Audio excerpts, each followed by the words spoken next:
Muy buenas tardes a todos ustedes, queridos asistentes, a este encuentro virtual sobre el tema de la pena de muerte. La importancia y la actualidad del tema ha provocado pues la iniciativa de varios, especialmente del cardenal Álvaro Ramazzini, a quien en este encuentro también acompañan los licenciados Alejandro Balcells, Cristian Castillo y el padre José Luis Colmenares. Recordemos que, como decimos, es un tema de actualidad porque Papa Francisco ha modificado el número 2267 del Catecismo de la Iglesia Católica, indicándonos que la pena de muerte es inadmisible hoy día, dada la dignidad de la persona en todo el recorrido de su vida, y que naturalmente medidas como esa pena de muerte obedecían a épocas en que era muy difícil programar una cárcel o una situación donde el delincuente estuviera privado de poder hacer de nuevo actos delictivos. Las cosas han cambiado. El tema es muy importante, el tema implica una toma de conciencia de todos los ciudadanos.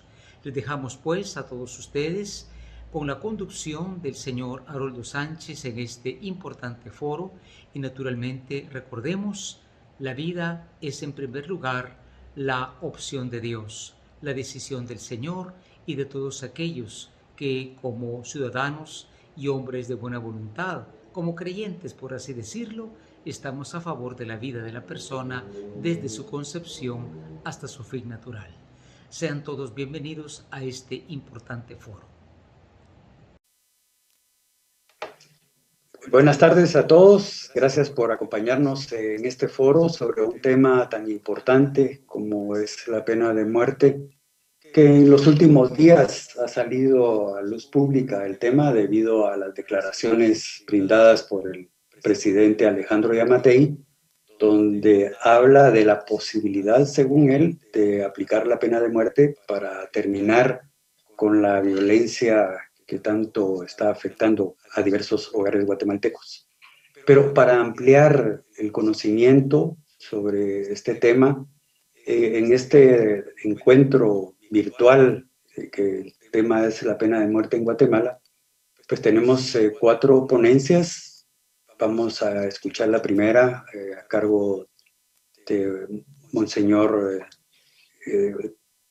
Álvaro Ramazzini, el cardenal, quien a partir de este momento tiene alrededor de 15 minutos para exponer la parte que le corresponde. Por favor, Monseñor, adelante.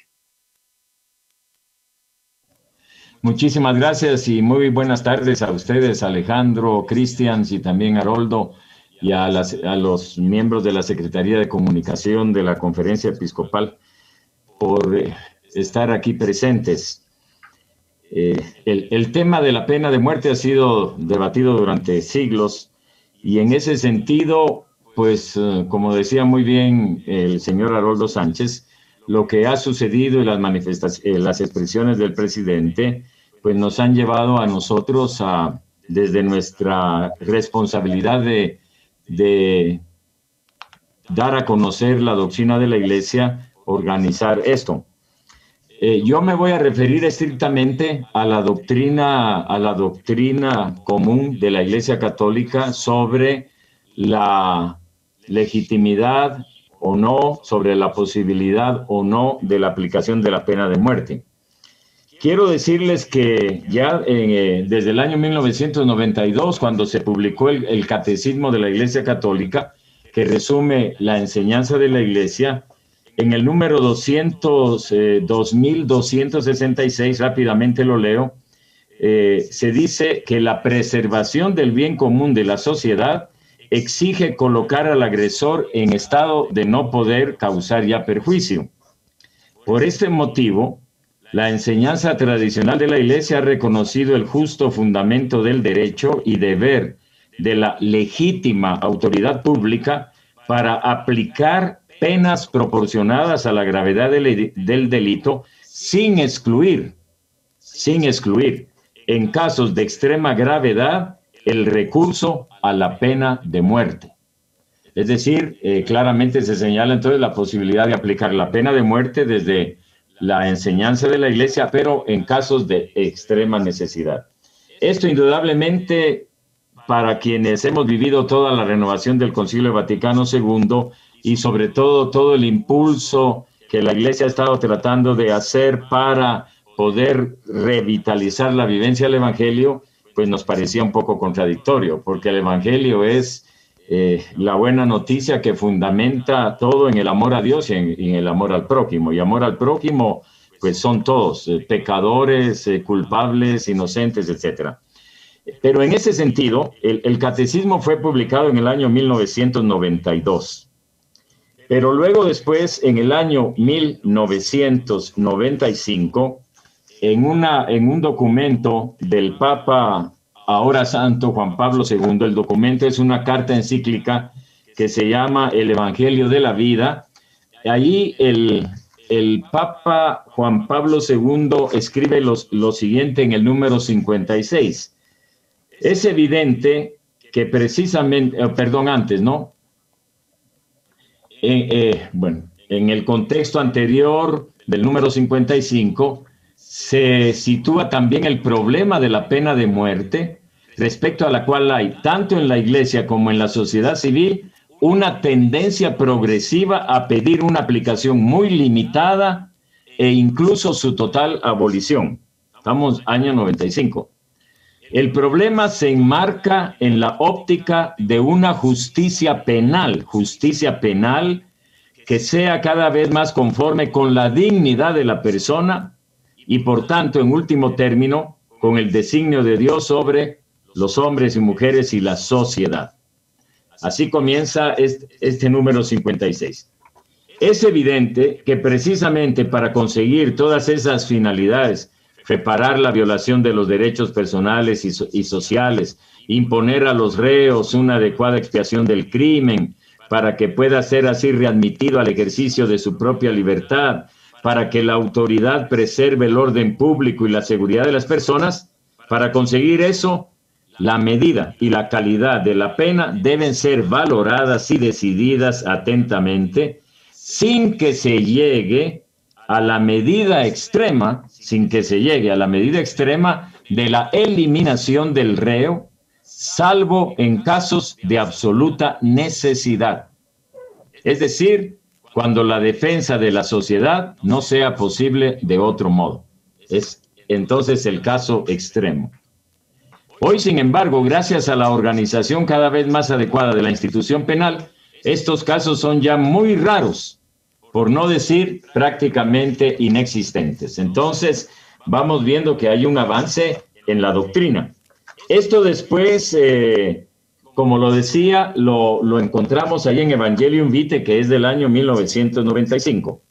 Pero en el año 2001, en los mensajes de cada año con ocasión de la Jornada Mundial de la Paz, el mismo Papa San Juan Pablo II, en ese discurso de ese año, del 2001, señala que el recurso a la pena de muerte es absolutamente innecesario. Es interesante, ¿no? Porque se va dando un avance en la doctrina, que después tiene que concretarse en la praxis. Eso en el año 2001. En el año 2011, el Papa Benedicto XVI, en noviembre del 2011, escribió un documento que era una exhortación después del Sínodo de África, dirigida precisamente a la Iglesia en África. Y ahí hay un número, el número 83, que dice lo siguiente: junto con los miembros del Sínodo, llamo la atención de los responsables de la sociedad sobre la necesidad de hacer todo lo posible para llegar a la eliminación de la pena capital. Llegar a la eliminación de la pena capital. Así como para la reforma del sistema penal, no del sistema penitenciario, sino del sistema penal, para que la dignidad humana del recluso sea respetada. Y son los agentes de pastoral quienes tienen la tarea de estudiar y proponer la justicia restitutiva como un medio y un proceso para favorecer la reconciliación, la justicia, la paz y la reinserción de en las comunidades de las víctimas y de los transgresores.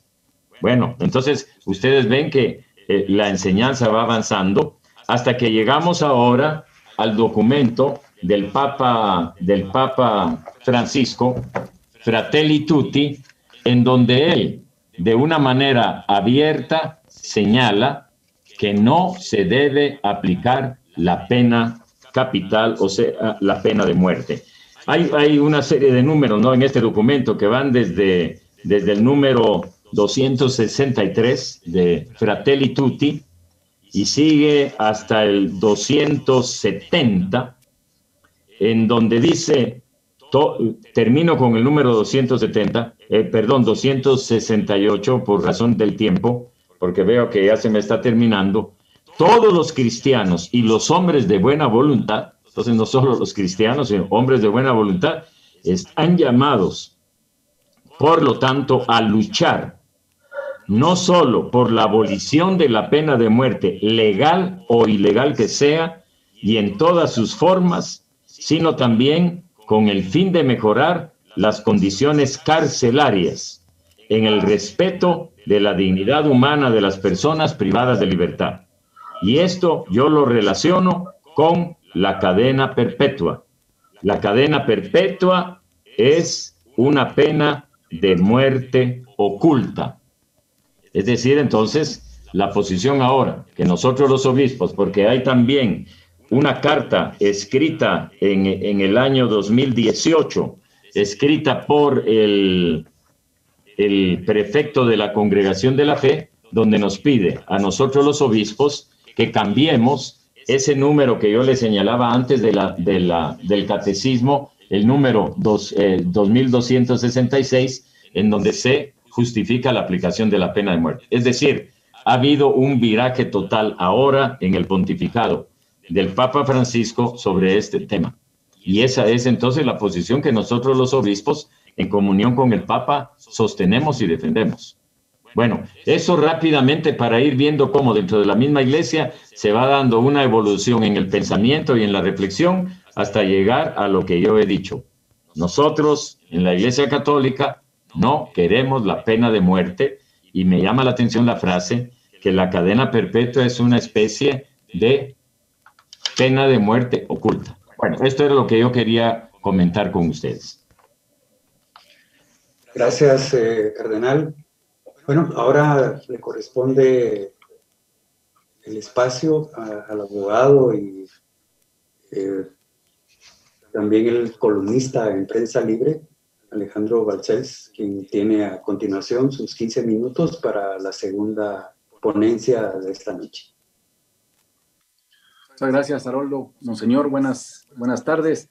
Buenas tardes, Cristians. Buenas tardes a todos quienes nos ven. Yo quisiera hacer tal vez una reflexión, por supuesto jurídica, pero también un poco sobre el concepto que nosotros los guatemaltecos tenemos de ley y de compromiso normativo. ¿A qué me refiero? Cuando vemos ahorita la polémica en torno a la pena de muerte, parece que todo fuera nuevo. Y parece como que no tuviéramos entonces normas que se han desarrollado, debates parlamentarios que se han desarrollado y sobre todo sentencias y compromisos internacionales. Es que llama eso bien la atención porque eso nos demuestra que el guatemalteco no tiene vínculo hacia el derecho y cree que lo puede cambiar. Simple y sencillamente lo puede cambiar. Y aquí quiero recordar yo una frase que se dijo con la entrega del informe de esclarecimiento histórico cuando se habló de los dos grupos, ¿verdad?, que estaban en lucha y se dijo por el doctor Tomochat, ninguno de ellos sintió alguna vez vínculo o limitación por el derecho. O sea, los dos actuaban totalmente fuera de cualquier vinculación a norma jurídica. Y es triste que socialmente eso lo volvamos a replicar. ¿A qué me refiero? Pues me refiero a que Guatemala tiene una constitución y es una constitución liberal. La teoría liberal es la que a nosotros nos inspira en la Constitución y forja un Estado social de derecho. ¿Por qué social de derecho? Pues porque se reconocen los derechos sociales y se le atribuyen al Estado ciertas obligaciones en torno a ellos. Pero nuestros principios son liberales. O sea, ¿qué es liberal? Aquel sistema jurídico que reconoce y que apuntala a la libertad como principio y objetivo fundamental. Entonces, eso sí lo tenemos que tener claro, porque no podemos, digamos, en el 2021, tener el mismo nivel de debate que teníamos en el 1980. No lo podemos tener. Y no se diga en 1982. Entonces, yo tal vez quiero hacer solo 3 estamentos aquí muy claros. Primero, no es casualidad, yo aquí estaba buscando la fecha exacta porque la había perdido, pero no es casualidad que Guatemala firmó el Pacto de San José, o sea, la Convención Interamericana de Derechos Humanos. Imagínense ustedes, el 22 de noviembre de 1969. Pero ¿cuándo lo ratifica? Fíjense ustedes que lo ratifica el 27 de abril de 1978. Esa fecha nos dice mucho, 27 de abril de 1978. Es decir, electo Lucas, pero todavía no había tomado posesión. Entonces Guatemala tuvo que ratificarlo porque precisamente ya había ciertos indicios de violaciones a los derechos humanos fuertes y nada menos que un poco antes de la entrada del gobierno de uno de los peores gobiernos en cuanto a violaciones de derechos humanos lo ratifica. Y por supuesto hace reservas en torno a la jurisdicción de la Corte Interamericana de Derechos Humanos, que eso es después el gobierno de Serrano. Pero yo lo que quiero señalar es que en el Pacto de San José de Costa Rica se dijo que no podía ningún Estado miembro ampliar la pena de muerte a nuevos delitos. O sea, es un compromiso del Estado de Guatemala. Y es un compromiso que se asume en el gobierno de Shell, en la transición con el gobierno de Lucas. Y estoy poniendo esto porque en Guatemala cada vez que se habla de derechos humanos ya sabemos que se estigmatiza y que se trata de dar otra posición. Entonces, ese fue el compromiso del Estado de Guatemala. Viene todo esto después, de hecho en el proceso democrático hubo fusilamientos, hubo inyecciones letales y hubo ejecuciones. Pero antes del proceso democrático tenemos que recordar los tristemente célebres tribunales de fuero especial. Los tribunales de fuero especial de Ríos Montt condenaron a muerte a personas por delitos que no tenían esa pena, en procesos sumarios, secretos y que no tiene ninguna garantía de respeto al mínimo derecho procesal y de defensa. Eso lo tenemos que tener claro, porque esa es la mochila que nosotros tenemos. Y por eso es que hay que tener mucho cuidado cuando se oyen discursos políticos de gentes vinculadas a la dictadura de ese momento, porque era una dictadura que no tenía ningún apego al derecho. Y insisto, esos grupos en sus discursos siguen sin ninguna vinculación de derecho. Por lo tanto, después nos vamos ya al desarrollo jurisprudencial. ¿Qué ha pasado? ¿Qué ha dicho la Corte Interamericana de Derechos Humanos, que es una corte que tiene jurisdicción en Guatemala? ¿Y qué ha dicho la Corte de Constitucionalidad en torno a eso? Bueno, pues hoy en la mañana yo tenía una clase de Derecho Procesal Constitucional. Justamente me llamó la atención porque invitamos a Osvaldo Samayoa, el amigo Osvaldo Samayoa, a darme una plática sobre el habeas corpus. Y él comentaba un párrafo que a mí me interesa para esta plática. Y dice, en Guatemala hay una trampa. Podemos tener la más bella constitución, pero resulta que todas las normas que la apuntalan son del proceso de la Constitución de 1965, del periodo de la liberación. Entonces, tenemos un proceso represivo en torno al Código Penal, en torno incluso al Código Procesal Civil, al Código Civil y a las relaciones laborales. El único código, digamos, de las grandes materias que tenemos nuevo en Guatemala es el Código Procesal Penal, que fue empujado en el primer gobierno de la transición. Pero lo que yo quiero rescatar y lo que Osvaldo rescataba es que es una trampa porque hay muchísima ley que es represiva y el Código Penal no deja de serlo. El Código Penal es del gobierno de Arana, ¿verdad? Del gobierno de Arana, y resulta que la pena de muerte se aplicaba en función no del hecho, sino que en función de la calidad de la gente. ¿A qué me refiero? El asesinato tenía una pena de tanto, pero si había especiales características de la persona que obligaban a establecer determinadas circunstancias, entonces se aplicaba la pena de muerte. Y precisamente el derecho penal democrático sostiene que no puede haber una característica de ese tipo para una pena y menos para la pena de muerte. ¿Ok? Lo que se castigan son los hechos, pero no características personales sobre las cuales se pueden determinar eso.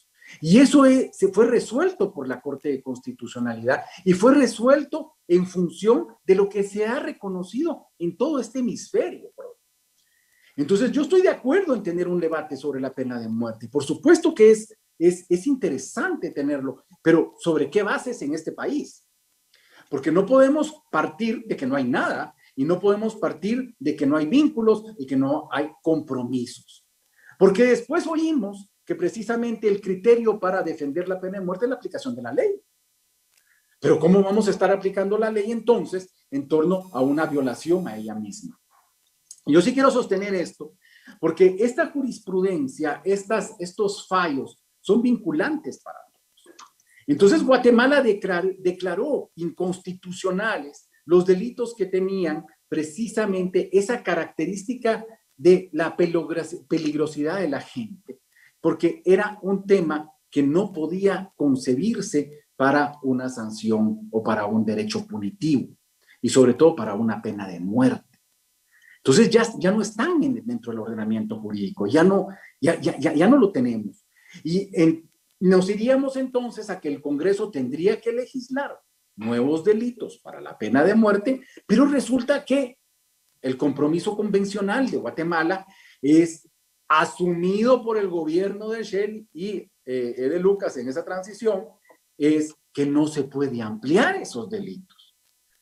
Entonces lo que teníamos, nosotros yo lo quiero explicar, porque este no es un tema que creemos muchas veces que estos son temas de abogados, y no son temas de abogados. La ley es un compromiso, pues. Entonces, Guatemala, lo único que precisamente por tener un código penal, por tener delitos, por tener un derecho penal represivo, que ya no es conjugable, que ya no se puede compatibilizar con los mandatos constitucionales en un proceso democrático, entonces ya no tiene esos delitos y además tiene un compromiso con todo este hemisferio para no ampliarlos de nuevos delitos, la pena de muerte. Por eso es que cuando oímos que se quiere denunciar el Pacto de San José de Costa Rica, cuando esto, cuando lo otro, solo señalamos, pero ¿de qué están hablando? Se nota que no tienen ni siquiera una idea de lo que están comentando, porque Guatemala no se puede volver a aislar, salvo que quieran otra vez vivir un gobierno luquista, ¿verdad? Y ni así, porque vieron que incluso Lucas tuvo que dar una apariencia, ¿verdad?, de vínculos internacionales. Entonces yo quiero rescatar aquí con todo respeto, monseñor, con lo que usted decía. Usted comentaba pues un tema de la iglesia y la posición moral de la iglesia y de la teoría. Yo diría el compromiso nosotros jurídico. No podemos tener un debate, una conferencia, un análisis sobre la pena de muerte pensando que no hay nada. Mejor pensemos en lo que hay, ¿verdad? Y cuando el presidente de la República lo dice, pues asusta. ¿Por qué asusta? Porque esta es una expresión de que entonces la ley es sugerencia, que los compromisos internacionales son sugerencias. Y sobre todo cuando vemos aún diputados, e incluso diputados que se dicen que son liberales, y por eso insisto mucho aquí, porque aquí en Guatemala se utiliza mucho el término liberal y asusta realmente cómo lo conciben algunos, porque eso no es ser liberal.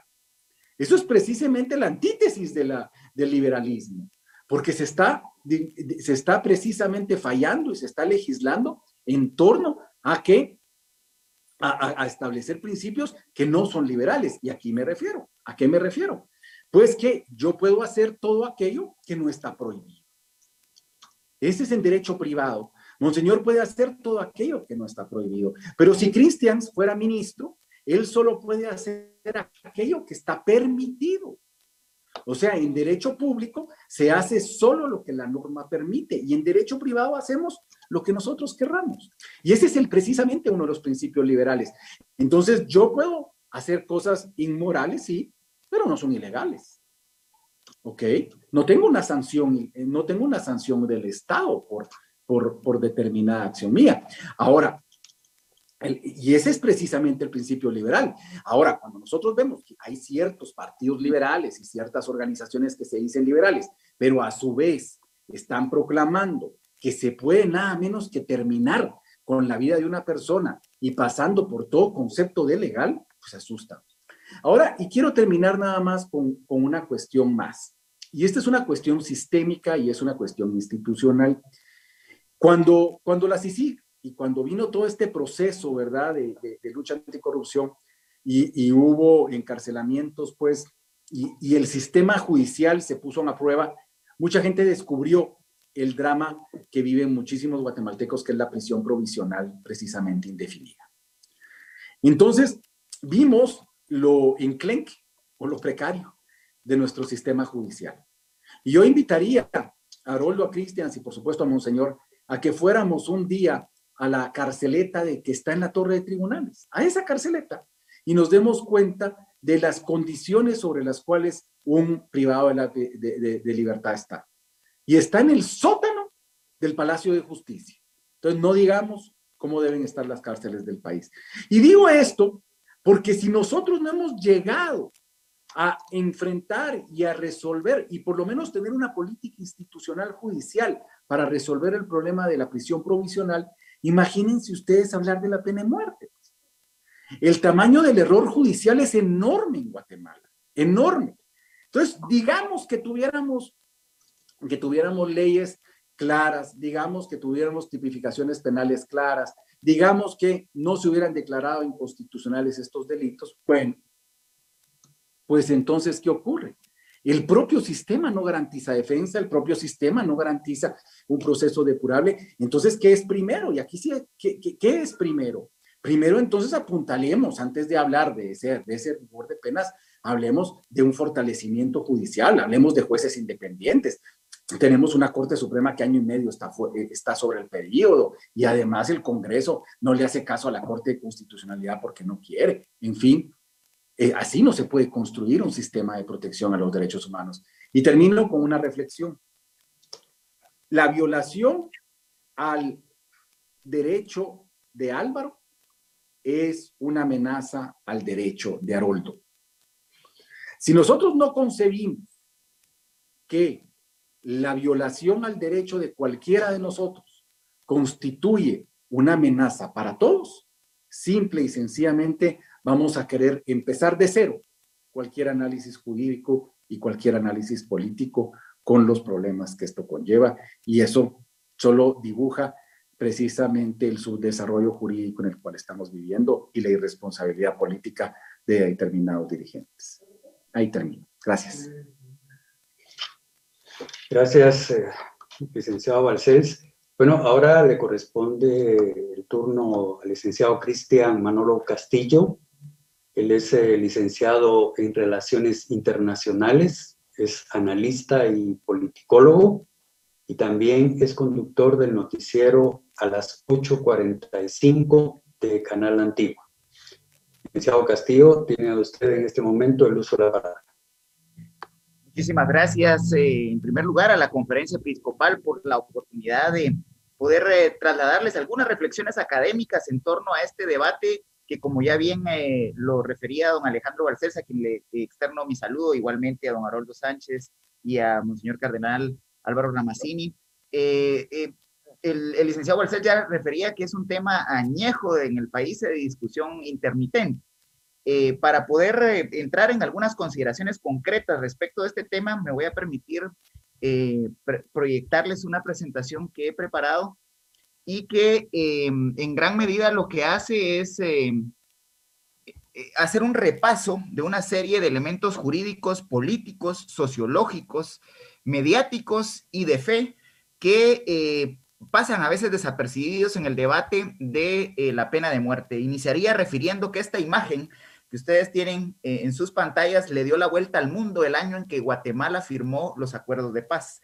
Fue en ese mismo año en el que se firman los acuerdos de paz cuando se ejecuta la pena capital y pues la transmisión de cómo fueron fusilados los sentenciados a pena de muerte, pues fue transmitido a nivel internacional. Yo en aquella etapa vivía en Colombia y desde allá pude acompañar el momento de pues el fusilamiento de los sentenciados a muerte. Y esta imagen es la que le ha quedado al mundo y la que ustedes en cualquier parte del mundo igualmente, si hacen una consulta rápida en los motores de búsqueda en internet y ponen pena de muerte en Guatemala, esta imagen desafortunadamente marca nuestra historia y la realidad del país que vivimos. Rápidamente yo quisiera iniciar con una premisa antes de poder abordar los elementos anteriores, pero la premisa con la que yo quiero iniciar y que quisiera que fuera la que definiera mi posición a lo largo de esta ponencia es que la pena de muerte en este momento en Guatemala se encuentra vigente, pero los medios para su aplicación se encuentran suspendidos, haciéndola en Guatemala en este momento inaplicable, independientemente de lo que diga el presidente Alejandro Yamatei, el Congreso de la República o algunos diputados del Congreso de la República e inclusive algunas instancias del organismo judicial. Es inaplicable en Guatemala. Y voy a hacer rápidamente algunas consideraciones jurídicas que nos pueden ayudar al análisis posterior. En primer lugar, la pena de muerte en la Constitución está regulada en el artículo 18. Y ya lo decía también el licenciado Balcés, que esta se aplica bajo ciertas garantías procesales, no es que se aplique indiscriminadamente. Y nuestra Constitución tiene una regulación de la pena de muerte restrictiva y abolicionista. Decimos que la tendencia en la Constitución de Guatemala a la pena de muerte es abolicionista porque en el artículo 18 se establece que el Congreso de la República podrá abolir la pena de muerte sin necesidad de hacer reforma constitucional, porque el artículo constitucional le da al Congreso la potestad de poderla abolir. No obstante, no ha habido interés de quererla abolir. Además, la pena de muerte es de aplicación extraordinaria. No es ordinaria, es como la prisión preventiva. La prisión preventiva debiera ser aplicada en casos extraordinarios, no de manera que fuera una punición anticipada o un castigo anticipado. Deben tomarse en cuenta algunas condicionantes en las cuales se dio el delito para poder de manera extraordinaria aplicar la pena de muerte. Ya se ha hablado mucho y siempre que se discute el tema de la pena de muerte decimos que Guatemala no puede aplicar la pena de muerte porque tendría que primero salirse del convenio del Pacto de San José, que es la Convención Americana de Derechos Humanos. Y es que esta convención, en el artículo 4, concretamente voy a referirme por tiempo solo al artículo 4, en el numeral 6 del artículo 4 establece que toda persona condenada a muerte tiene derecho a solicitar la amnistía, el indulto o la conmutación de la pena, los cuales podrán ser concedidos en todos los casos. No se puede aplicar la pena de muerte mientras la solicitud esté pendiente de decisión ante la autoridad competente. Y este es el gran candado que hace inaplicable la pena de muerte en Guatemala. Porque en Guatemala la pena de muerte, como ya se refirió, ha venido siendo eliminada del ordenamiento jurídico. Queda vigente en este momento, aparte de la Constitución Política en el artículo 18, en el Código Militar, y el Código Militar data del gobierno de Justo Rufino Barrios, y aunque está vigente la pena de muerte en este Código Militar, por varias violaciones al mismo código, el código no es positivo. De hace muchos años que el Código Militar no se aplica para juzgar violaciones a ese mismo código. Además, como ya se refirió también, la pena de muerte está legislada en el Código Penal, que es de 1973, pero el Código Penal de 1973 la restringió a ciertos delitos. No es para cualquier delito ni para cualquier condición de los delitos en los que se regula. La pena de muerte es exclusivamente para parricidio, asesinato, plagio o secuestro, cuando muere la víctima, y magnicidio, es decir, el asesinato de cualquiera de los presidentes de los poderes de Estado. Los que están en negrilla son los delitos originales que en 1973 contenían la pena de muerte para poder ser aplicada en esos delitos. En legislaciones posteriores a 1978, que es cuando Guatemala ratifica la Convención Americana de Derechos Humanos, se incluyen nuevos delitos: la ejecución extrajudicial, la violación calificada y la desaparición forzada.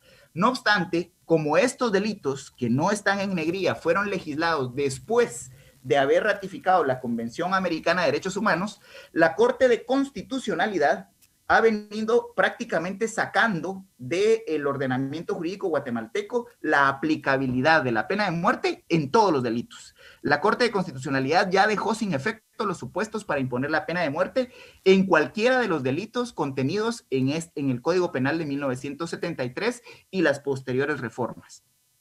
Dicho esto, también hay que decir que la Cámara Penal de la Corte Suprema de Justicia en el año 2012 resolvió revocar la pena de muerte a 53 reos condenados y les impuso penas de 50 años.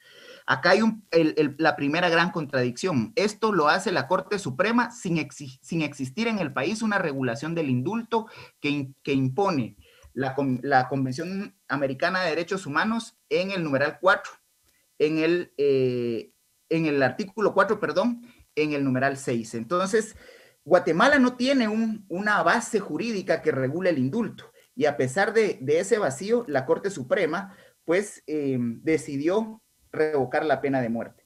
Teniendo estas consideraciones jurídicas a la mesa, es importante ahora entrar a lo político. Desafortunadamente, la cultura política guatemalteca es una cultura política que tiene algunos rasgos que vale la pena mencionar y reflexionar rápidamente. En primer lugar, somos una sociedad que es tendiente a la resolución de los problemas por la vía de la mano dura. Y es que la propuesta política de la mano dura, de hecho, ya ganó elecciones en nuestro país. Otto Pérez Molina llega a la presidencia de la República con toda su estructura criminal bajo el ofrecimiento de la mano dura, de resolver los problemas de la sociedad guatemalteca por la vía de la imposición de la mano dura. Y esto es muy vinculado a la figura presidencialista que en nuestros países latinoamericanos determina prácticamente el manejo y la administración del poder público. Y el exceso de ese planteamiento del presidencialismo es llegar inclusive a plantear que la vida puede estar en manos de un presidente. La figura presidencialista llega al extremo de que se considera capaz de inclusive decidir sobre la vida. La cuarta legislatura, la que estuvo vigente entre el año 2000 y 2004, derogó el decreto 159 de la Asamblea Legislativa de 1892, que permitía o que normaba y regulaba la figura del indulto. Al haber derogado esta figura del indulto, el presidente Alfonso Portillo se negó a asumir la responsabilidad de conceder el indulto. Y fue el año, hace 21 años, en que se aplica por última vez la pena de muerte en nuestro país. El problema de la pena de muerte es que es un debate intermitente en la sociedad guatemalteca. Y se reactiva ese debate en torno a la pena de muerte a raíz de casos emblemáticos. Lo más reciente que hemos visto, y es de lo cual el presidente Yamatei se agarra, es el asesinato de esta niña en condiciones de suma crueldad. Y es ese hecho, ese caso específico el que levanta y revive pues la posibilidad de utilizar la pena capital para poder desincentivar los crímenes con exceso del uso de la fuerza o crímenes en condiciones inhumanas. Además, la pena de muerte se activa en momentos de campaña. Y es que el tema de la pena de muerte mueve emociones en la sociedad guatemalteca. Además, aglutina posiciones conservadoras. Cuando hacemos un breve y rápido repaso de quienes levantan el debate de la pena de muerte en nuestro país, encontramos que Otto Pérez Molina, con su propuesta de mano dura, estuvo dispuesto a aplicar la pena, estuvo dispuesto a ofrecer la aplicación de la pena de muerte durante su gobierno. Manuel Valdizón igualmente hizo su ofrecimiento de revivir la pena de muerte.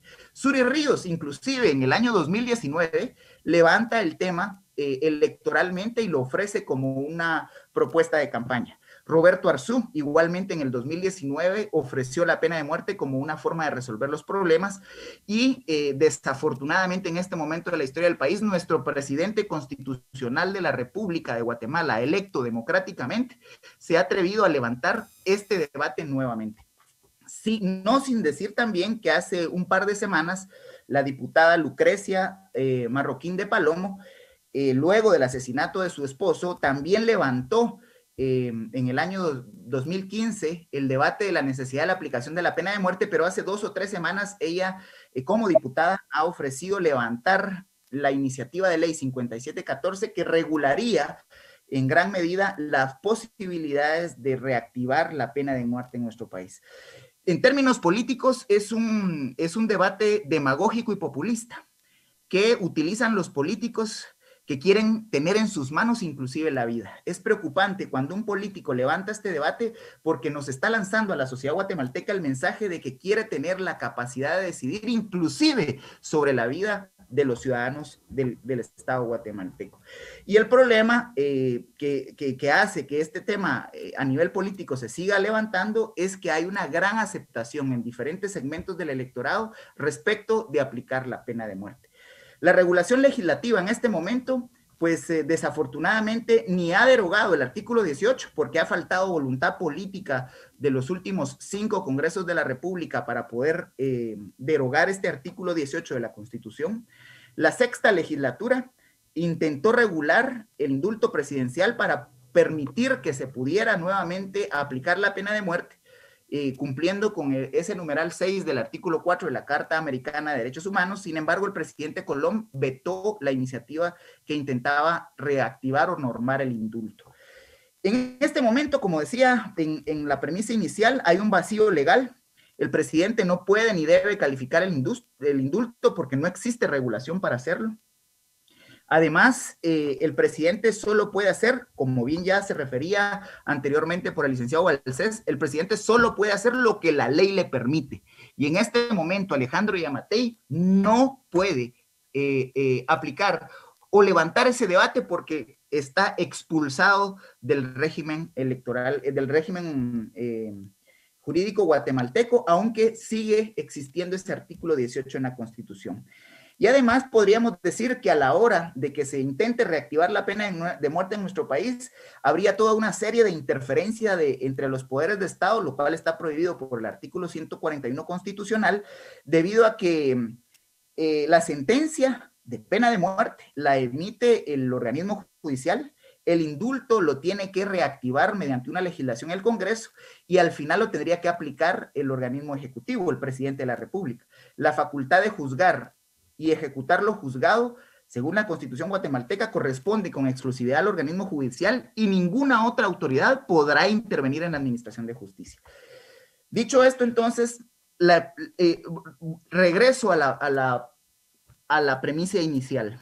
La pena de muerte en Guatemala se encuentra vigente, sí, pero los medios para su aplicación se encuentran suspendidos, haciéndola inaplicable. Voy a ir más rápido porque me quedan algunos segundos y quiero poner algunas ideas que no me gustaría dejar de plantear. Primero, volver a aplicar la pena de muerte nos haría tener un revés internacional. El mundo entero ha abolido la pena de muerte. Cuba y Guatemala son los que se resisten a abolirla definitivamente.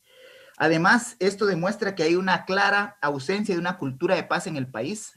Aún no logramos superar los resabios del conflicto armado interno que nos llevan a pensar en primero resolver los conflictos entre personas con violencia, antes que con la ley o con métodos alternativos de resolución de conflictos. Aquí lo que vale es la ley del talión, ojo por ojo y diente por diente, y es que esto lo ha generado la ausencia de una justicia efectiva en el país. Y obviamente no hemos como sociedad educado para vivir en paz a las nuevas generaciones y no se ha tampoco invertido en este país en poder educar a la sociedad para poder convivir en paz en nuestro territorio. Finalmente es urgente una cultura, es urgente cambiar la cultura de legalidad porque lo que realmente disuade la conducta delictiva no es el temor a la muerte, sino la certeza de la pena.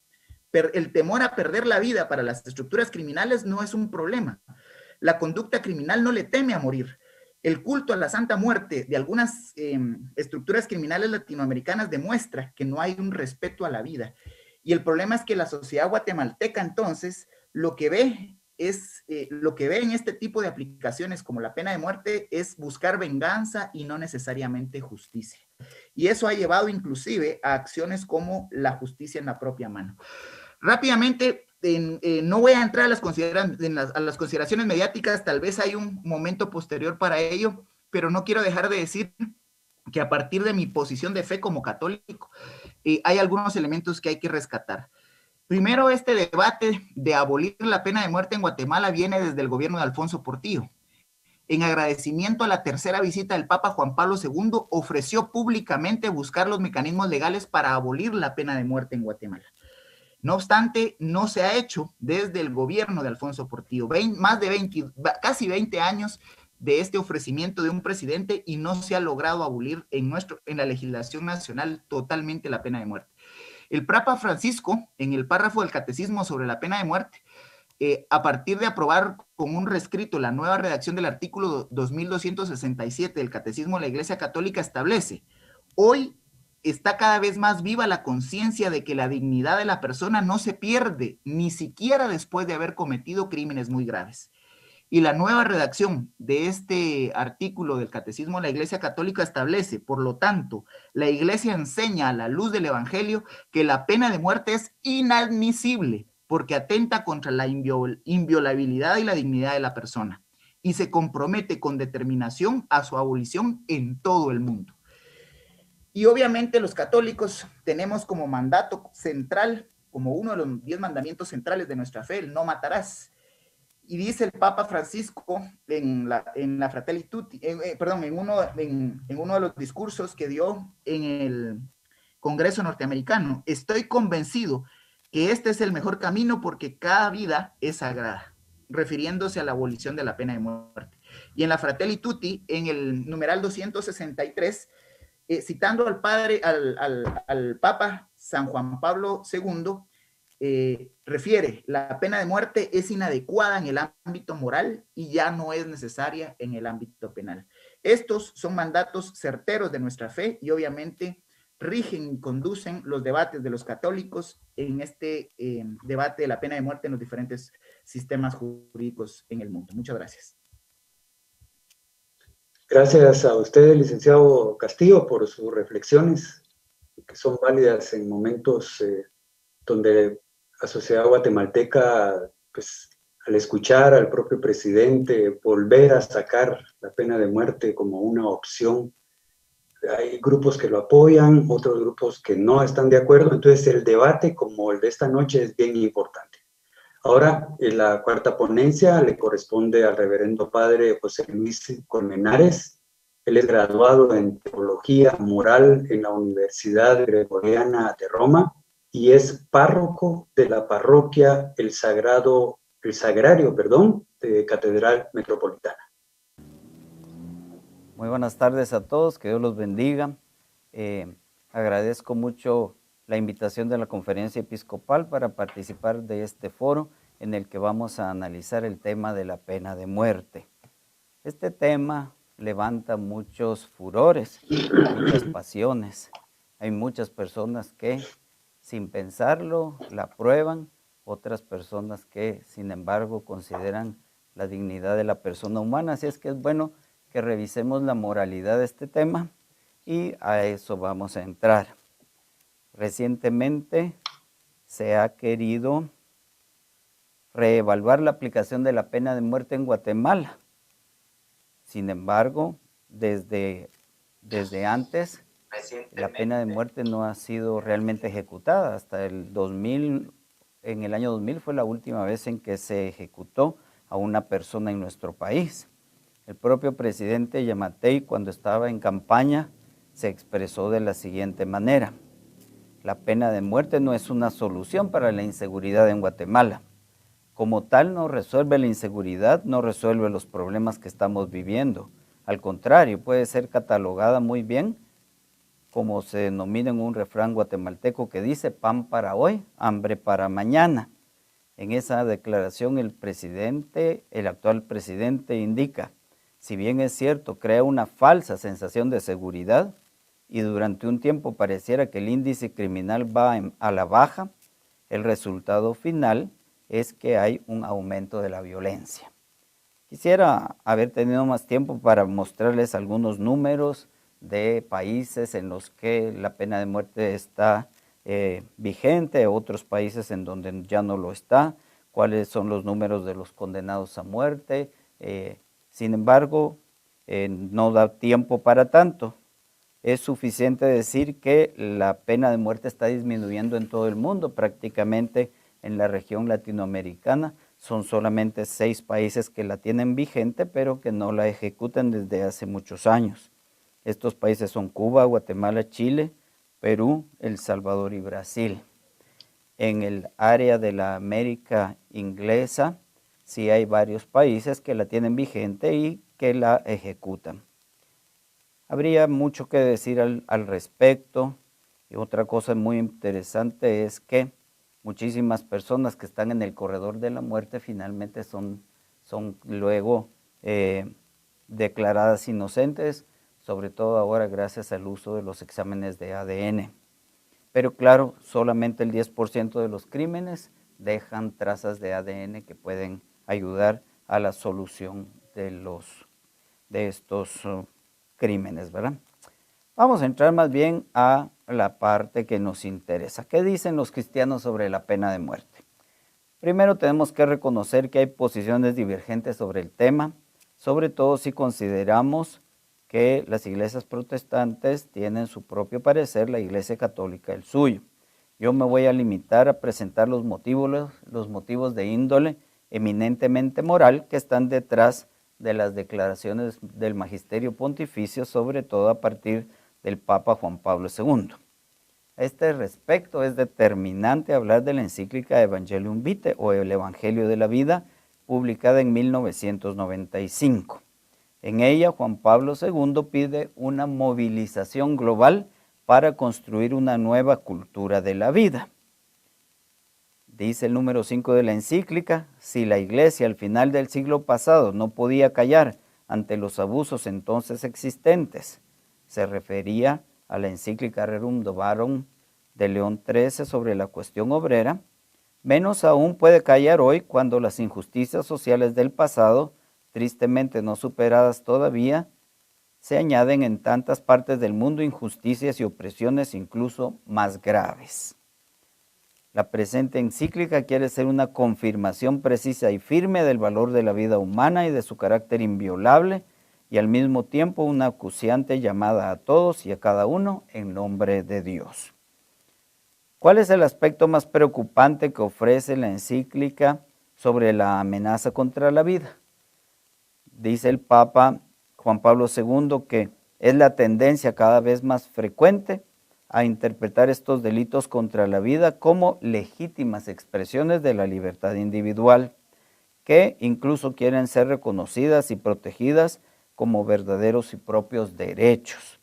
Justo en una época en la que se proclaman solemnemente los derechos inviolables de la persona y se afirma públicamente el valor de la vida, el derecho mismo de la vida queda prácticamente negado y conculcado, en particular en los momentos más emblemáticos de la existencia, como son el nacimiento y la muerte.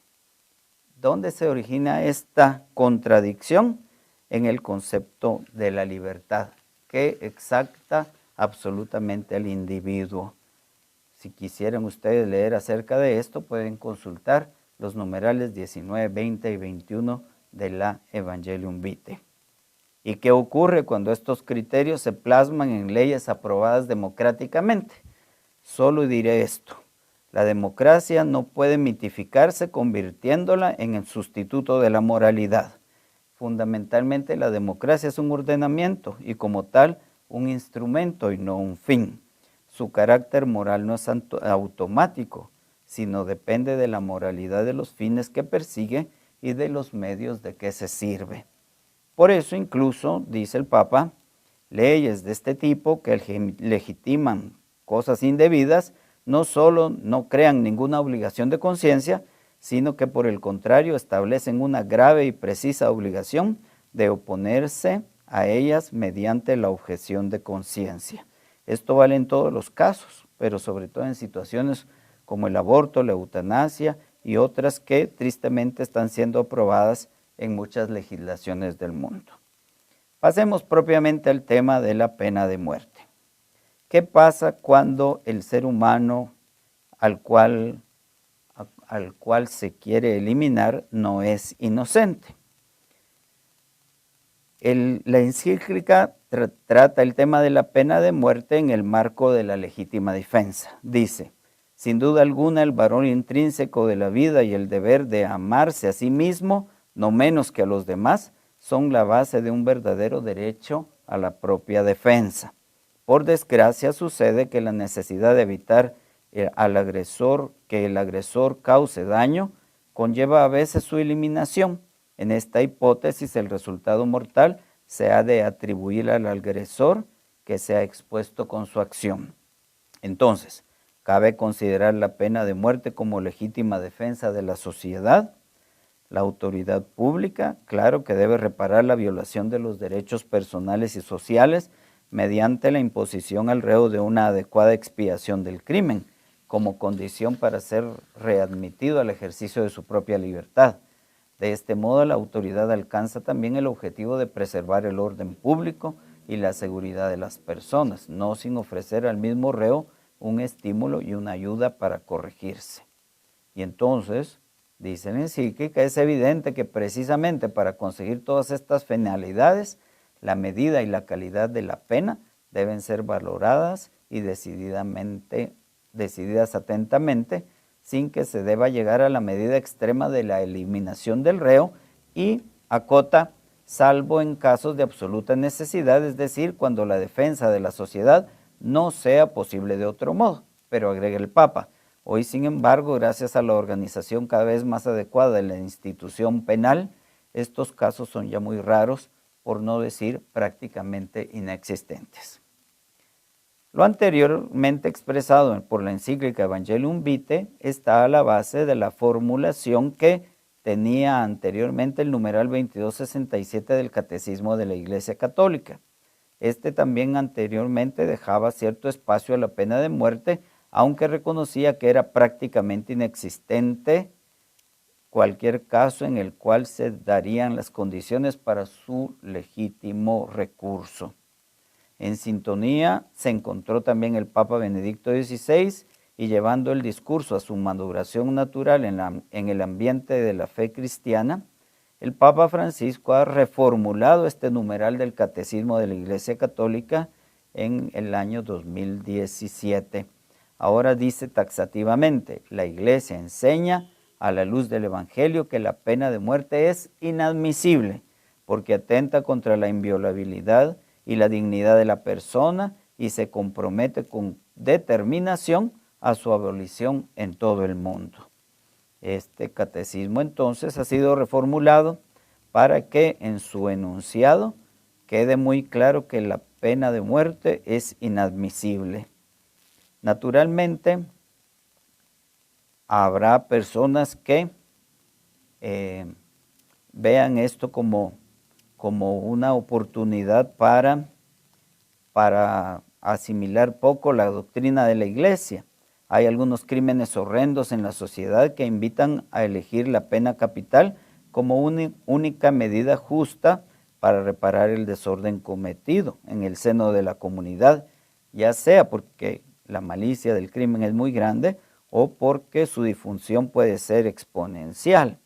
Y sin embargo, la reacción emotiva de la sociedad no es suficiente para que entendamos la pena de muerte como algo admisible. El cambio en la doctrina de la Iglesia es un interesante ejemplo de lo que en teología llamamos el desarrollo de la doctrina o del dogma. En esto no me voy a detener, pero queda claro que el Papa Francisco quiere sumarse a todos aquellos que en el mundo luchan contra la pena de muerte y que se considera inadmisible sin excepción. El Papa en la carta para hacer público este cambio cita un texto que explica los motivos. Dice el Papa, con el curso de la historia y el desarrollo de la civilización, la Iglesia ha afinado también las propias posiciones morales con respecto a la pena de muerte y a la guerra.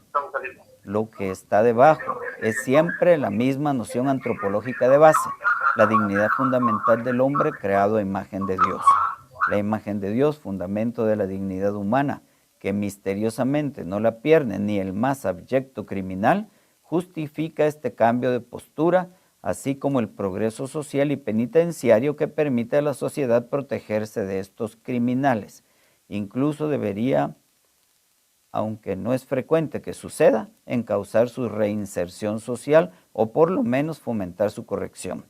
El empeño por defender la vida hasta este extremo es sin duda un avance en cuanto a la sensibilidad por los derechos humanos y el reconocimiento de la dignidad de la persona. Al mismo tiempo, supone un desafío para mejorar y hacer eficaz el sistema judicial y penitenciario.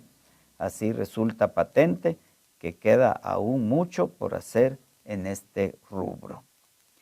Entonces, la modificación de este artículo declara inadmisible la aplicación de la pena de muerte en cualquier caso.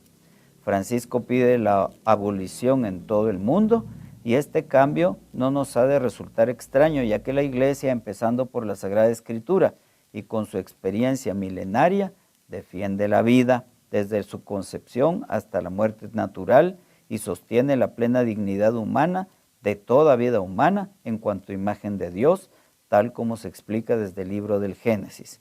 La vida humana, dice el Catecismo de la Iglesia Católica, es sagrada porque desde su inicio, desde el primer instante de la concepción, es fruto de la acción creadora de Dios. El mensaje fundamental de la Escritura anuncia en primer lugar que la persona humana es criatura de Dios y el elemento que la caracteriza y la distingue es ser a imagen de Dios. Para los creyentes e incluso para los no creyentes, cada vida es un bien y su dignidad debe ser custodiada sin excepciones. Por otra parte, el respeto a la dignidad humana no puede prescindir de la obediencia al principio de considerar al prójimo como otro yo, cuidando en primer lugar de su vida y de los medios necesarios para vivirla dignamente. Entendemos y experimentamos de manera muy hermosa que el hombre es capaz de Dios y tiende naturalmente hacia Él. Desde el momento de la concepción, cada hombre es objeto de un amor personal por parte de Dios. Es llamado por la gracia a una alianza con su Creador, a ofrecer una respuesta de fe y de amor que ningún otro ser puede dar en su lugar. Esta relación con Dios jamás podrá ser eliminada. En cuanto a la sociedad, es cierto que ha de defenderse, pero esto no se logra matando al culpable, sino situándolo en las condiciones para que no pueda volver a hacer daño, ofreciéndole los medios para su reinserción, la posibilidad y el tiempo de arrepentirse, de reparar el daño, espacio para pensar sobre su acción y poder así cambiar de vida. Lo que sí parece claro es que solo Dios, que hace caer la lluvia sobre buenos y malos, es el único dueño de la vida, de toda vida. Por eso el Papa nos recuerda que hoy en día hay otros métodos para expiar el daño causado y los sistemas de detención son cada vez más eficaces para proteger a la sociedad del mal que pueden ocasionar algunas personas y a nadie se le puede quitar la vida y privarlo de la oportunidad de poder abrazar de verdad el arrepentimiento. Creemos que el objetivo de la abolición de la pena de muerte a nivel mundial representa una valiente afirmación del principio de la dignidad de la persona humana y de la convicción de que el género humano puede afrontar el crimen como también rechazar el mal. Es un signo positivo que cada vez haya más países que apuestan por la vida, al menos en este aspecto. Un don que ha de ser protegido desde su concepción, es un don que hemos recibido y es el más importante de los demás dones y de todos los derechos. Bueno, después de escuchar la ponencia del padre Colmenares, tengo aquí ya preguntas que están llegando de parte de las personas que están participando como oyentes y que están viendo este foro. La primera pregunta es para el cardenal Ramasín.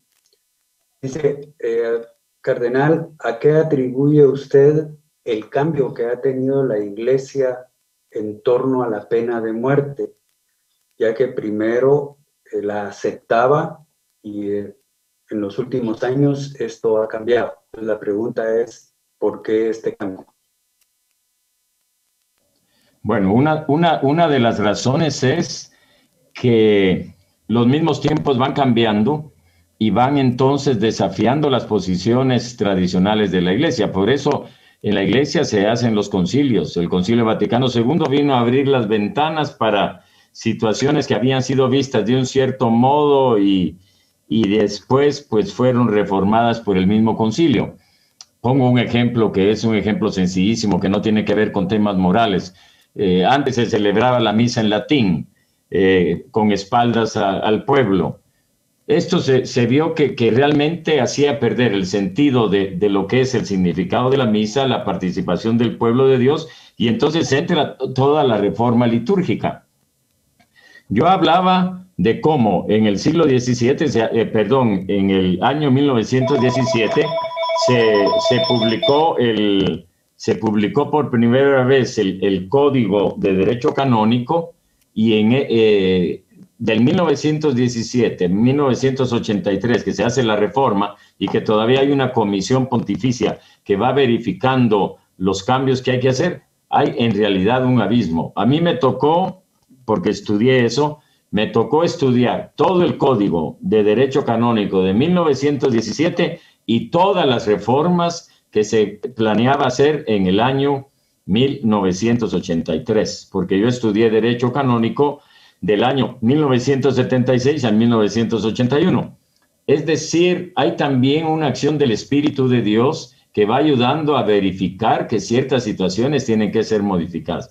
La respuesta sencilla para mí es: la Iglesia es un cuerpo dinámico que no se queda anclado en la historia pasada, sino que va analizando lo que va sucediendo, y desde la luz del Evangelio vamos analizando nuevas situaciones, y sobre todo en todo aquello que no es dogmático, los cambios vendrán. Por ejemplo, el último cambio que acaba de hacer el Papa Francisco: permitir que mujeres puedan ser acólitas y puedan ser lectoras en la Iglesia. Eso hace años ni siquiera entraba por la cabeza. Todavía sectores conservadores no lo quieren hacer. Hay una acción del Espíritu de Dios que dirige la Iglesia y que va ayudando entonces a hacer las adaptaciones y los cambios que se necesitan sin perder lo esencial. Esa es la respuesta que yo doy. Gracias, cardenal. Ahora para el licenciado Balcells, aquí me preguntan, dice: es evidente que la sociedad guatemalteca está dividida entre quienes apoyan la pena de muerte y el otro grupo que vive en la inseguridad. Y pues señalan aquí a las propias autoridades que no brindan esta seguridad tan necesaria. Dice que en base a su experiencia, ¿qué debe de hacer entonces la sociedad guatemalteca para tener esta mínima seguridad y no quedar tan en manos del Estado que al final no da respuestas? Pues muy buena pregunta, pero precisamente yo creería que es construir Estado. Es que el Estado es cada vez más precario y nadie mira los intereses del Estado. No, tenemos que reformarnos y después pensar en reformar al Estado. Estamos esperando que venga por generación espontánea transformaciones políticas y transformaciones institucionales, pero nosotros no estamos exigiendo absolutamente nada. Y ese es uno de los puntos. Y el sector académico tiene que modificarse, el sector empresarial tiene que modificarse, el sector profesional tiene que cambiar. Y ese es el tema. Y precisamente en cuanto a la seguridad, tenemos que pensar en una seguridad democrática, porque vivimos en un país que tiene un pasado excesivamente represivo. Aquí el Estado mató a muchísimos profesionales, por ejemplo, de la Universidad de San Carlos. Atrás de la rectoría se llama la Plaza de los Mártires, precisamente por el derecho que ellos tenían de enseñar y de disentir, y no digamos a la Iglesia por llevar su palabra.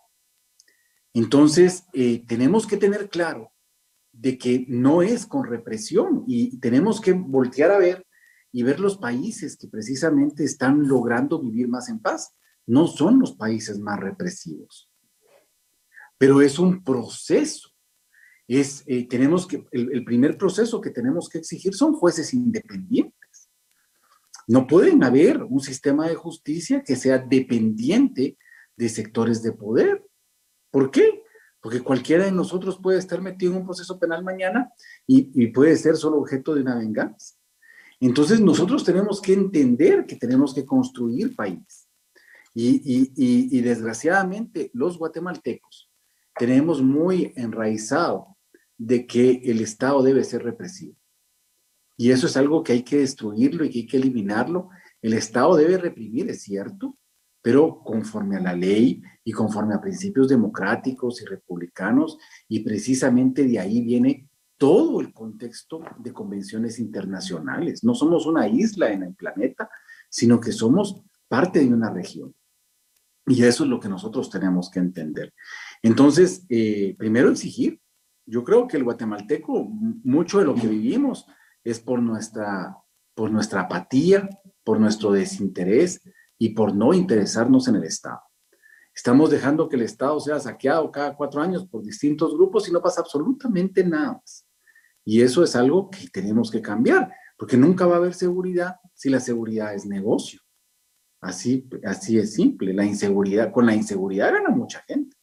Todos esos cuerpos de seguridad privada que nosotros vemos, que no pagan ni siquiera salario mínimo, muchos de ellos no pagan ni siquiera salario mínimo, es una necesidad que se ha construido muchas veces artificial, ¿verdad? Y eso es lo que nosotros tenemos que entender. Entonces, es un proceso y debemos adoptar ese proceso, pero en base, primero, a un sistema republicano, o sea, de control de poder, y a un sistema democrático, es decir, legítimo, que sea el pueblo informado, el que vaya precisamente eligiendo su destino. Muchas gracias, licenciado Balcells. Ahora, para el licenciado Castillo, tengo aquí la pregunta. Aunque usted ya habló que este tema se convierte en algo demagógico, pero preguntan a qué atribuye que el tema de la pena de muerte se convierta en un discurso político en el escenario guatemalteco y que hoy cobra vigencia con las declaraciones de Yamatei. ¿Cuánto afecta a la sociedad guatemalteca este tema? Es la pregunta. Bueno, muchas gracias. El problema en sociedades latinoamericanas es que dependemos mucho de la cultura del entretenimiento. Y desafortunadamente la política es parte del entretenimiento de las sociedades latinoamericanas. Y es un entretenimiento de mal gusto, de mala calidad, con pésimos actores y con un desastroso guión, pero nos sigue entreteniendo y nos sigue manteniendo atentos a la saga que se da entre el dime y el direte, que se dijo tal político con tal otro, que ahora señalaron ante la justicia a tal político, que tal narco está relacionado con tal político, y entonces se convierte en una serie de Netflix, parecido ahora que está tan de moda todo este tema. La realidad del país se vuelve una diatriba de cualquier, comparable con cualquier serie de Netflix, y encendemos los noticieros no para enterarnos del acontecer noticioso, sino para entretenernos con la novela del día, y desgraciadamente ahora la novela del día está siendo el tema de la pena de muerte. Y es que la pena de muerte o el tema de la pena de muerte está muy asociado a la indignación colectiva. Por eso decía yo que es un debate intermitente, porque dependiendo de los hechos que suceden en el país, así se activa la fibra emotiva que moviliza la opinión pública y desgraciadamente moviliza a la opinión publicada. Cuando me refiero a la opinión publicada es a ese ejército de personas que también digamos, funcionalizan su quehacer a partir del entretenimiento de mal gusto, de cómo la clase política en el país, en este país, en Guatemala, pues se asocia a los debates que se están posicionando en la agenda pública a partir del manejo precisamente de esa agenda, de esa opinión publicada, de ese hecho de llevar a los escaparates de los medios de comunicación este tipo de debates no informados, no a discutir el contenido de fondo, sino a entretener en el día a día y la gente más no le interesa tanto si se puede o no aplicar, sino que alegre lo que está diciendo el presidente y ojalá maten a los violadores y ojalá maten a los corruptos, porque cuando veíamos, por ejemplo, en las redes sociales cómo se estaba abordando el tema de la pena de muerte, habían quienes decían, miren, apliquen la pena de muerte a los corruptos, muerte a los corruptos. que demuestra el profundo desconocimiento de la legislación, pero además demuestra que lo que queremos en la sociedad, más que aplicación de justicia, es venganza. Y todo esto porque el manejo emotivo, la manipulación y la confusión que se genera con los debates mal informados, desinformados y en el peor de los casos malintencionados, nos lleva a tomar posiciones pues sin conocimiento de causa y a solamente revolver el diálogo de temas que son fundamentales para el Estado. Coincido plenamente con lo que se ha planteado de la necesidad de construir Estado, y la responsabilidad de construir Estado no es solo de las autoridades y de las instituciones, es también de la sociedad. El Estado somos todos. El Estado, como elemento fundamental, tiene al conglomerado humano que habita el territorio del Estado. Y entonces, cualquier cosa del Estado nos es atinente a todos los que vivimos en este país, en este Estado de Guatemala. Y uno de los elementos fundamentales que tenemos que construir como familias católicas, como familias cristianas, es a no seguir reproduciendo la violencia como el mecanismo para resolver nuestras diferencias. Y eso empieza en casa. Empieza con que los hijos no vean cómo entre padres se agarran a golpes para tratar de ponerse de acuerdo o tomar decisiones colectivas. Gracias, licenciado Castillo. Tengo otra pregunta para el cardenal Tomasini. Dice, ante la violencia que sufre la familia guatemalteca, ¿qué propone la Iglesia para que esto cambie?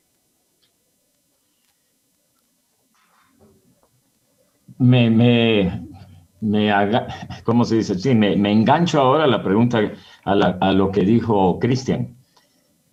Mucha de la problemática nacional que nosotros tenemos en los diferentes niveles, que yo lo resumo en lo siguiente. Guatemala, los obispos lo hemos dicho hace años, Guatemala sufre una profunda crisis de humanismo. Ni siquiera una crisis de valores éticos. La crisis del humanismo va mucho más allá.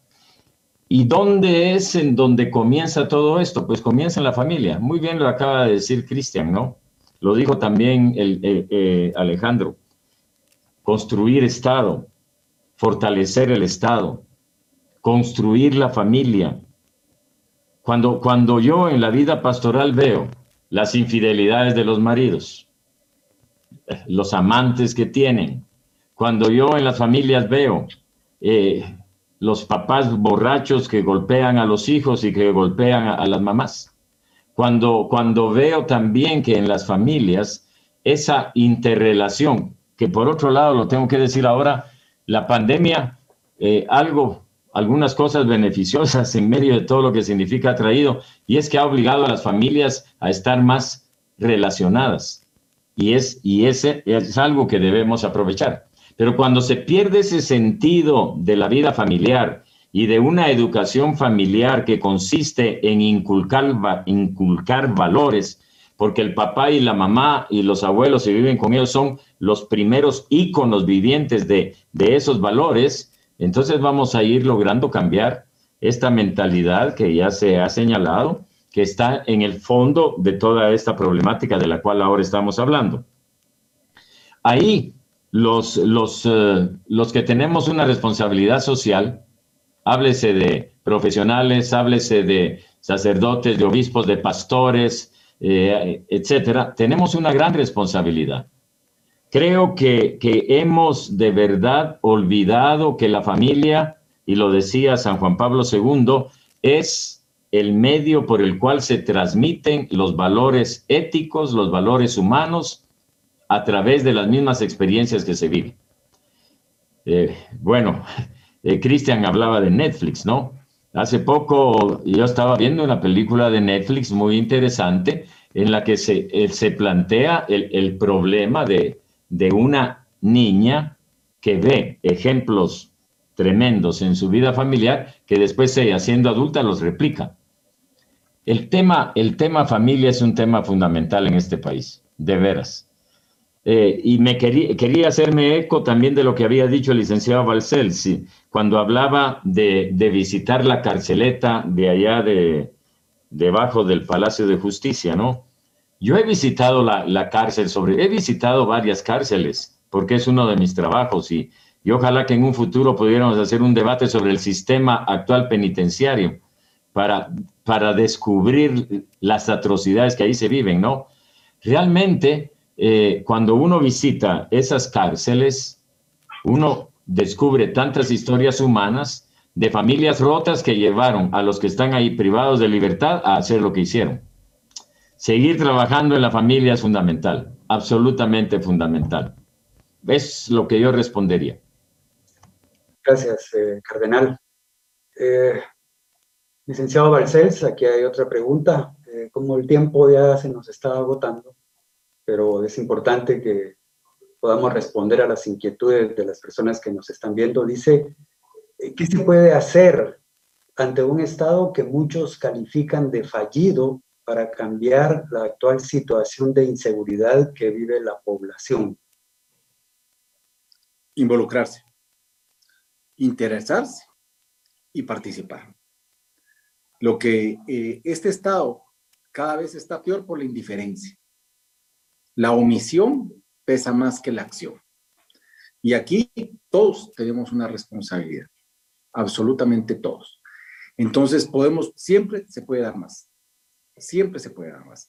Y aquí es donde vemos, por ejemplo, en el tema de la familia, aquí este es un tema más que preocupante, porque la familia es, por concepto, el primer grupo, el primer conglomerado de protección, pero muchos niños y niñas tienen el primer núcleo o el primer conglomerado de violación a cualquier elemento humano de humanidad. Hay niñas y niños que están siendo violados dentro del seno familiar. Y ese es precisamente el punto que tenemos que rescatar como sociedad, porque lo vemos, pero no hacemos absolutamente nada.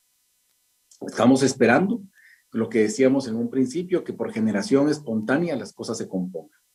Y pasa por intereses de todo tipo. No hay que ser político. Yo no estoy hablando de que nos vayamos mañana a afiliar a un partido político. Para nada. Se trata de vivir nuestra ciudadanía, de vivir nuestra nacionalidad y nuestro vínculo.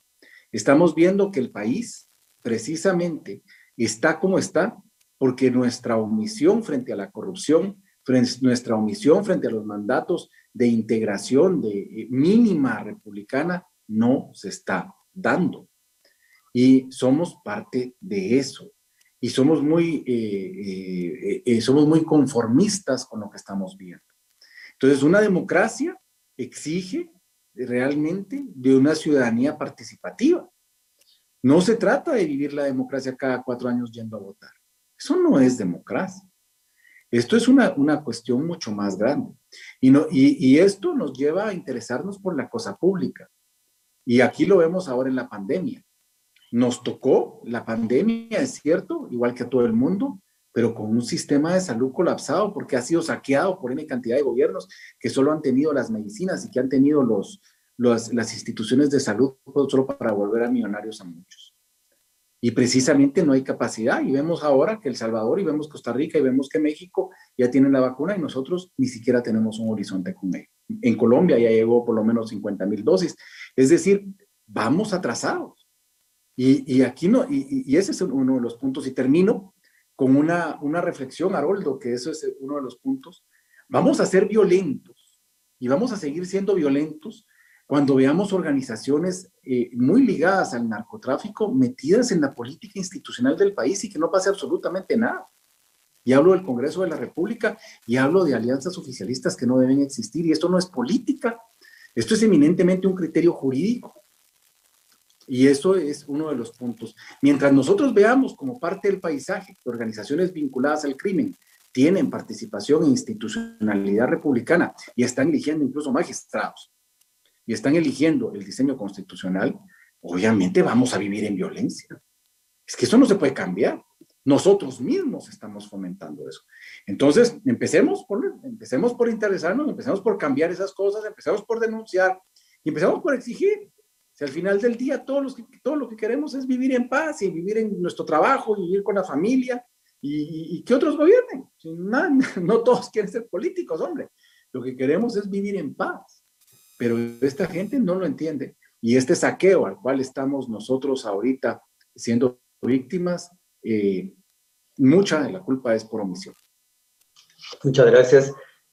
Licenciado Castillo, el tiempo se nos está acabando, pero tiene usted 2 minutos para responder. Acá una señora dice, su exposición ha sido muy ilustrativa.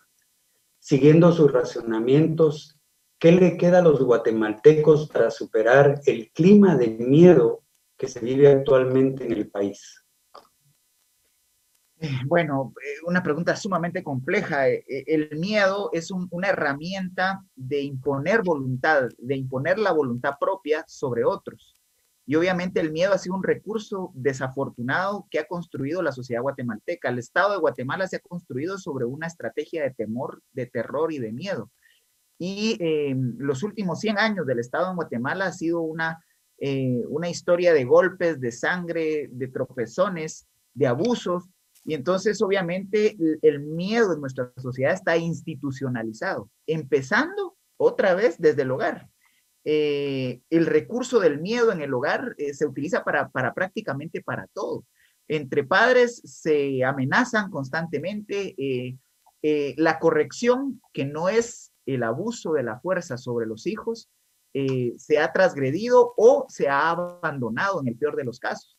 Y entonces, desafortunadamente, el tema del miedo se convierte en una forma de controlar la voluntad del otro.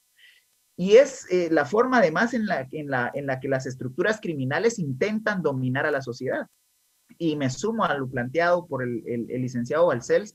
Cuando las estructuras criminales dicen cómo debe organizarse el Estado, obviamente el recurso del miedo va a ser el centro de las formas de la relación entre los ciudadanos. Y el miedo, y por miedo reaccionamos, y por miedo violentamos los derechos de otros, y por miedo a perder nuestra propia vida o nuestros propios recursos, somos capaces de violentar a los demás. En ese sentido, somos una sociedad que es muy tendiente al conflicto, muy tendiente a la violencia, al uso de la fuerza y al miedo. Desafortunadamente, el miedo se convierte en un mecanismo de subsistencia de las y los guatemaltecos. Desafortunadamente, esto no se va a cambiar desde la institucionalidad del Estado. Toca tratar de evitar la reacción violenta en el día a día de cada uno de los que formamos parte de esta sociedad. ¿Por qué? Porque si me bocinan y llevo un arma, inmediatamente saco la pistola y le pego un tiro al que venía bocinándome en el carro de atrás. Porque si tengo alguna herramienta a la mano, automáticamente voy a amenazar. Porque si el maestro corrigió a mi hijo, le voy a ofrecer alguna represión o acción que le genere miedo. Porque si la Mara quiere imponer su control territorial, va a hacer acciones delictivas para imponer el miedo.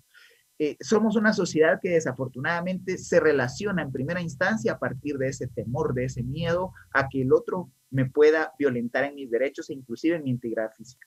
Entonces, creo que este país requiere un cambio de mentalidad, no solo de instituciones, no solo de legislación, no solo de institucionalidad pública, requiere un cambio de mentalidad en los que formamos parte de esta sociedad y obviamente el respetar la dignidad del otro en todo lo que eso conlleva es uno de los grandes retos que tenemos como país. Bueno, muchas gracias a los licenciados Alejandro Balcells y Cristian Castillo. Han aclarado muchísimo más de lo que ustedes dos piensan. Nos han ayudado a quienes les hemos escuchado, les hemos visto a tener otro tipo de reflexiones, no solo el político, no solo el demagogo, sino ustedes han sido muy claros. Yo le pediría al cardenal Ramazzini, si él por favor en 1 minuto nos puede despedir de este evento tan importante.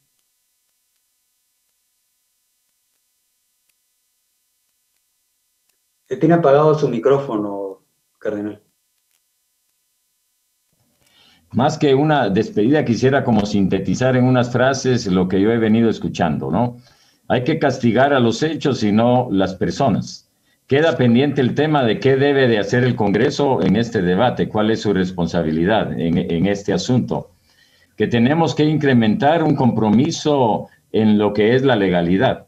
Aquí quedó pendiente un tema que tal vez posteriormente lo podemos desarrollar, y es la relación que hay entre legalidad, eticidad y confesionalidad. Lo hablo desde el punto de vista de la confesión religiosa, ¿no? Luego, que vivimos un subdesarrollo jurídico y entonces tenemos que salir de ese subdesarrollo. que la venganza no es justicia, ¿verdad? Que hay que seguir construyendo el Estado y que, bueno, otro tema que a mí me hubiera gustado profundizar, pero bueno, no era el asunto ahora, ¿qué es lo que realmente quiere decir que un juez sea independiente? ¿Y hasta dónde llega su independencia? Porque tengo el caso de un juez que está fregando a un reo que no lo deja salir de la cárcel por formalismos estúpidos. Entonces, y luego la razón de este debate es precisamente para que de una manera permanente y no solamente casual, pues ayudemos a encuadrarnos en ciertas temáticas que tienen que ver con la realidad de nuestro país. E indudablemente, el manejo emotivo es algo que tenemos que ver cómo lo vamos superando, impulsando más la racionalidad y los razonamientos para enfocar las cosas. Muchísimas gracias, licenciado Alejandro, muchísimas gracias, licenciado Cristian, licenciado Haroldo, muchísimas gracias por haber pues, llevado adelante este programa, y a la Secretaría de Comunicación Social, pues muchas gracias, como también al padre Colmenares, les agradezco muchísimo, y desde la Conferencia Episcopal, pues seguiremos haciendo lo que sabemos que debemos hacer. Así que muchas gracias y que tengan muy buenas noches. Bueno, sí, muchas gracias a la Conferencia Episcopal. Como dicen los que hacen televisión, los que están atrás de cámara. Yo quiero agradecer a los organizadores de este encuentro, a Monseñor Víctor Hugo Palma, al Padre Rigoberto Pérez Garrido, a Patricia Castillo, a Jorge Herrera, al diácono César Hernández, y en el apoyo técnico a Carlos Claverías. Que tengan todos ustedes muy buenas noches y ojalá se sigan dando este tipo de encuentros que son tan importantes, que la sociedad guatemalteca los conozca. Hasta luego.